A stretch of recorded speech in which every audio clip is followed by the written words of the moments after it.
Hello, everyone. Welcome to the first 2023 episode of Wehry Weekly History and Entertainment News. It's a new year, and many different arts and entertainment companies are putting together their schedules for the beginning of the 2023 seasons. On this episode, I'll be describing some of the new shows, as well as a shakeup happening at the Boston Symphony Orchestra. Plus, I'll be reviewing 2 movies in another RT Movie Duel segment. First, it's time for this episode's trivia question. This episode's question is, what was the first production performed at Barrington Stage Company? Now, for this episode's local headlines. Berkshire Theater Group had a busy 2022 season, and 2023 is shaping up to be busy as well. For music shows and concerts, they have announced the following. Rev Tour's annual Dead of Winter Jam on February 3rd. Draw the Line, a tribute to Aerosmith on February 10th. Tapestry, the Carole King Songbook on February 25th. The Berkshire Mountain Guitar Summit on March 11th. Young Dubliners on March 17th. Song and Dance, a celebration of women in the Berkshires, on March 24th. And so much more concerts still to be determined. BTG has also announced 4 plays for the season. They are What the Constitution Means to Me, which runs from May 18th through June 3rd. Photograph 51, running from June 15th through July 1st. Contact, running from June 29th through July 15th. And The Smile of Her, which will run from July 12th through July 29th.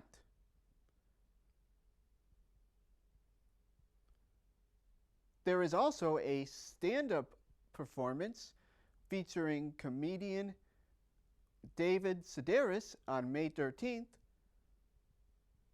and Berkshire Hypnosis, with the date still to be determined.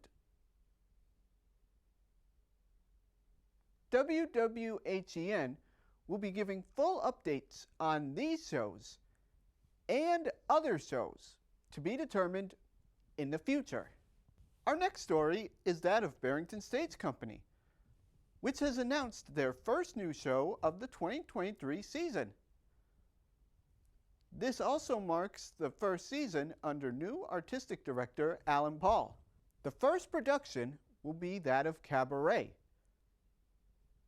the award-winning musical originally conceived by Bob Fosse. In a press release, Alan Paul said, quote, "I am always amazed at how Cabaret manages to speak to our time, making it one of the most remarkable and resilient works of American musical theater.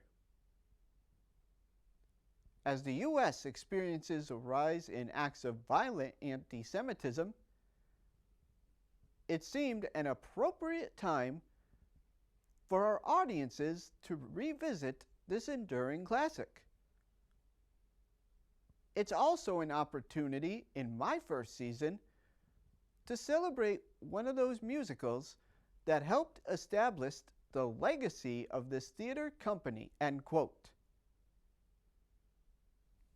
This last part of the press release refers to how Cabaret previously played at Barrington Stage Company in 1997 and was one of the first major successes the company ever had.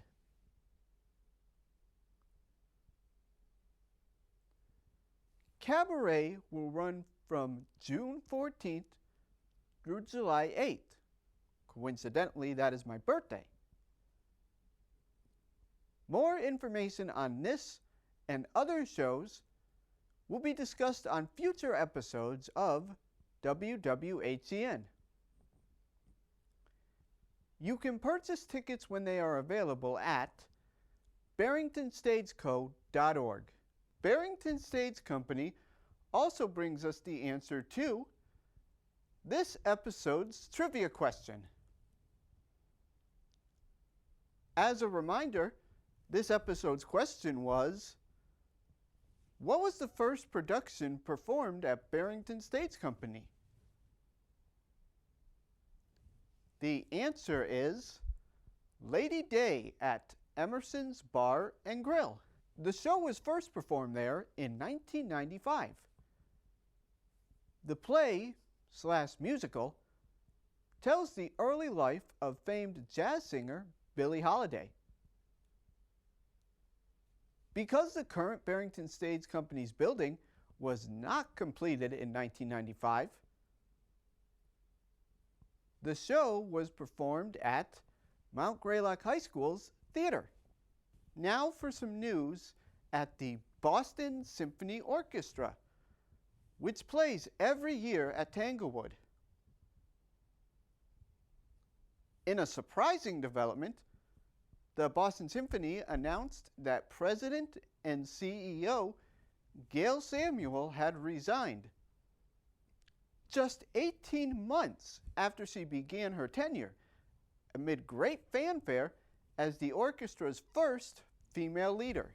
Gail Samuel had succeeded Mark Volpe, who retired after 24 years of leading the Boston Symphony Orchestra. Samuel started at Tanglewood in June of 2021. She had been hired from her position as president of the Hollywood Bowl and an administrative leadership post in Los Angeles at the Los Angeles Philharmonic. No specific reason was given for the sudden departure, but Gail Samuel has agreed to provide assistance with the unexpected transition, as well as consultation with the Board of Trustees as it searches for a new successor. WWHEN will keep viewers posted on any sort of updates. WWHEN continues the 2023 preview with the discussion on Jacob's Pillow Dance Company. There will be a full season of on-site performances as well as community programs in Berkshire County and virtual events. The full program is still being worked on, but in the meantime, you can watch virtual commissions, recent short films of in-progress work at the online artist residencies, archival clips, read essays, and play games related to dance on Jacob's Pillow Dance Interactive. Additionally, the school at Jacob's Pillow has workshops that provide pre-professional, early career, and career-aspiring dancers an opportunity to learn from other acclaimed dancers, teachers, and choreographers. Led by artist faculty and school alumni, Jacob's Pillow 360 workshops include a class of diverse movement approaches and a dialogue session for dancers to ask questions and hear personal pillow experiences from alumni and faculty. This is held in person throughout the country with virtual opportunities. These are designed to inspire and connect dancers to the Pillows network of established artists in the field.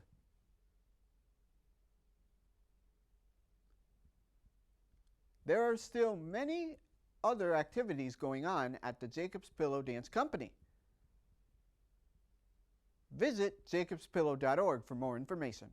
Our next story takes us to Mass MoCA, where they will be screening a movie called Shadow.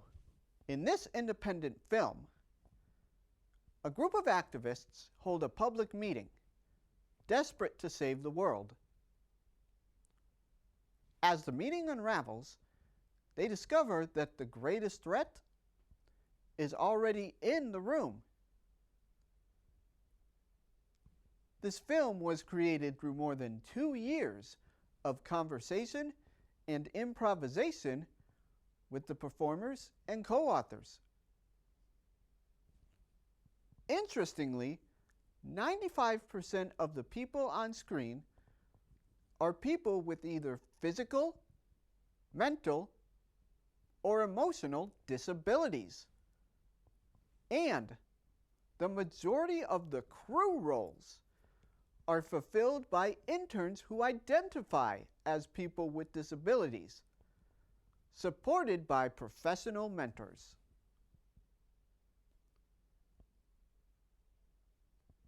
This movie will be playing at Mass MoCA on January 21st at 7 p.m.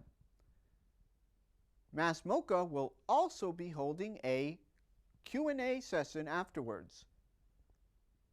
Masks are required. Visit massmoca.org to purchase your tickets.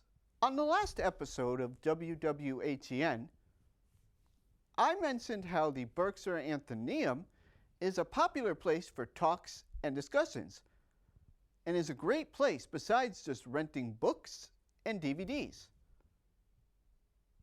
There will be 2 such talks in January.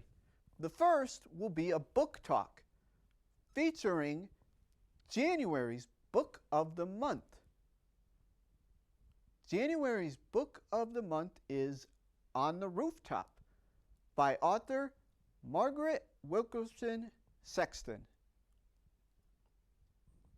According to the Athenaeum's website, this is, quote, a stunning novel about a mother whose dream of musical stardom for her 3 daughters collides with the daughters' ambitions for their own lives, set against the backdrop of gentrifying 1950s San Francisco, end quote. This will take place on Monday, January 23rd. The other event will be a discussion with the author Ted Reinstein, who wrote the nonfiction book Before Brooklyn. This tells the story of the little-known heroes who fought segregation in baseball, from newspaper reporters to car porters. The title refers to an era prior to Jackie Robinson, the first African-American MLB baseball player of the 21st century. This talk will take place on Wednesday, January 25th.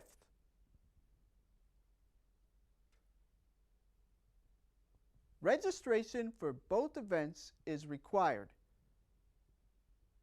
Visit pittsfieldlibrary.org, click on the event you wish to register for, then click on Register. Masks are not required, but they are recommended. For both of these events, there is an in-person option or a Zoom option, depending on your comfort level. Our next story takes us to the Clark Art Institute in Williamstown, where they will be holding 2 concerts on January 28th. The first of these is AMOC, Away from Home. The American Modern Opera Company, or AMOC, will be presenting a program on journeying, featuring music composed and arranged by the musicians of AMOC. Doug Balliet, Emmy Ferguson, and Kai Gogwilt create a unique blend of folk, baroque, and classical influences to tell music stories about journeys across many different countries and continents. Combining spoken narration, songs, and instrumental playing, this program tells compelling stories about the dreams, desires, and difficulties that draw us away from here.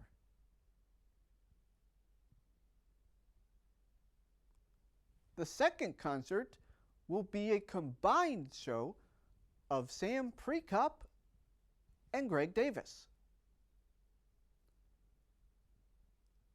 Sam Prekop performed with the bands The Sea and Cake over the past 25 years,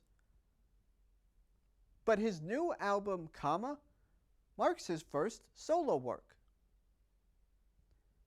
His distinctive vocals, guitar playing, and work on modular analog synthesizers are inventive and delicate, and always bear his signature sense of melody. Greg Davis is an internationally recognized electronic musician and composer who has been making records and playing shows since 2001. He lives in Burlington, Vermont, and owns and operates Autumn Records in Winooski, Vermont. Both of these concerts are a great treat for music lovers.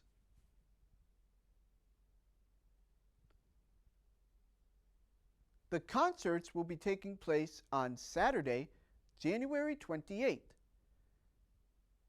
The AMOC concert will be taking place from 3 to 4 p.m., while Sam and Greg's show will be performed from 7 to 8. Both will be held at the Michael Conforti Pavilion outside, weather providing. Visit clarkart.edu for more information. Our next story takes us to Great Barrington and the Mahawie Theater.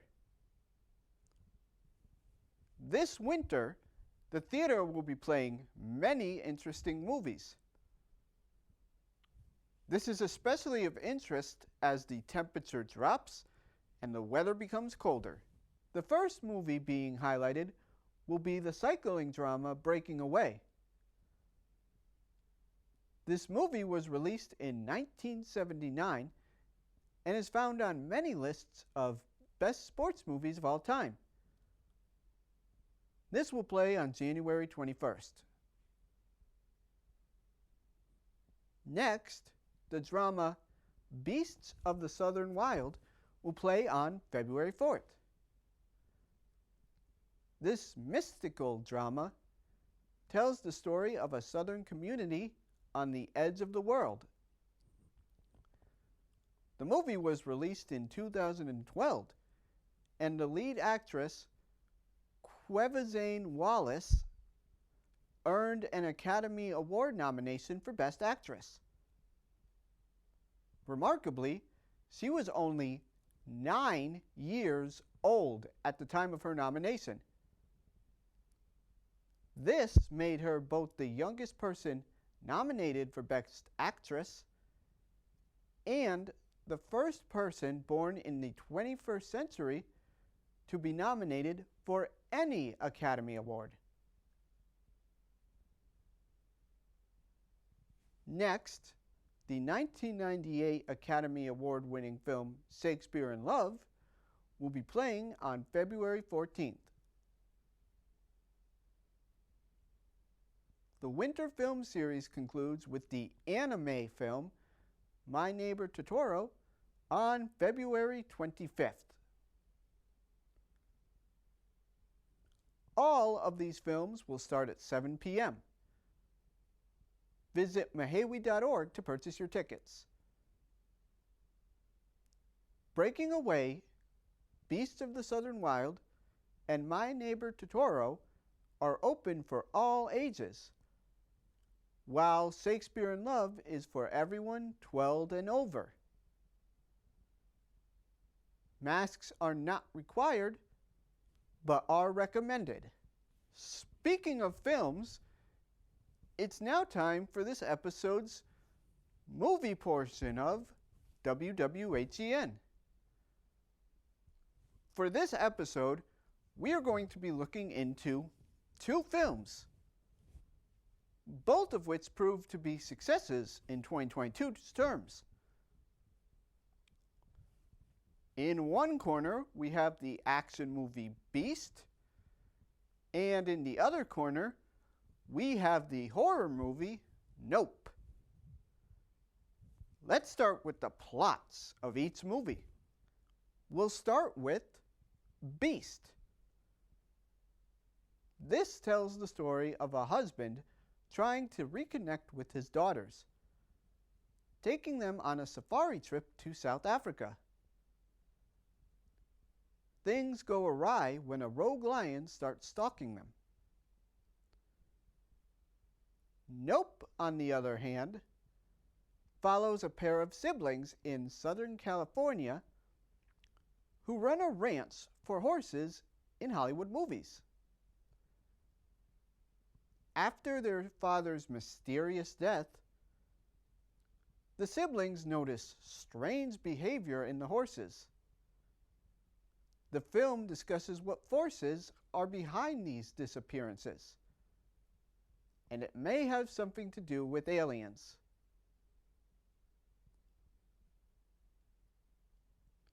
So which movie is better? Before getting into that, both of these movies actually have a lot in common. They both have one-word titles. These let the audience know what to expect when they are going to watch the movie. They are also about survival, whether it be from animals or mysterious forces. Finally, both of these movies are clearly products of the pandemic era. For example, in Beast, some of the shots are done in one take. This is possibly one way to limit filming time. In Nope, the cast is very limited, and in one scene, characters are seated 6 feet apart. It's a close battle for superiority, but Beast proves to be the best. Beast is a more entertaining movie. The action starts 20 minutes in, and it never lets up. Idris Elba is really strong as the lead character. The movie is rated R because it does have some violent scenes, but the action scenes are exciting as well. It's one of those simple movies that works all the time and is great for watching both on the big screen and at home. Nope, on the other hand, was slightly disappointing to me. I love director Jordan Peele's movies. In fact, I've mentioned his previous films, Get Out and Us, on WWHEN's favorite films. Nope, doesn't quite reach the levels of those films. Major problem is the first hour. Trying to get the motivations of the characters in the story takes way too long, and the buildup is too long for a horror film. Another problem about the movie is the more you think about it, the less the plot and the story make sense. It almost requires a second watch, which is a huge minus in my book. Some positives of this movie are its score and its last hour. The score gives the movie an old-time Western feel, and it really makes it feel exciting in that last hour. Jordan Peele can do better, and he has. So maybe this is just a hiccup in his films. That ends this episode of Wehry Weekly History and Entertainment News. If you would like to watch this or any other WWHEN episode again, you can visit Pittsfield TV's and CTSB TV's websites shown here, or visit NBCTC's Facebook page. Also, if you would like to see the episodes in HD quality, make sure to check out my YouTube page at RT Wehry. Thank you.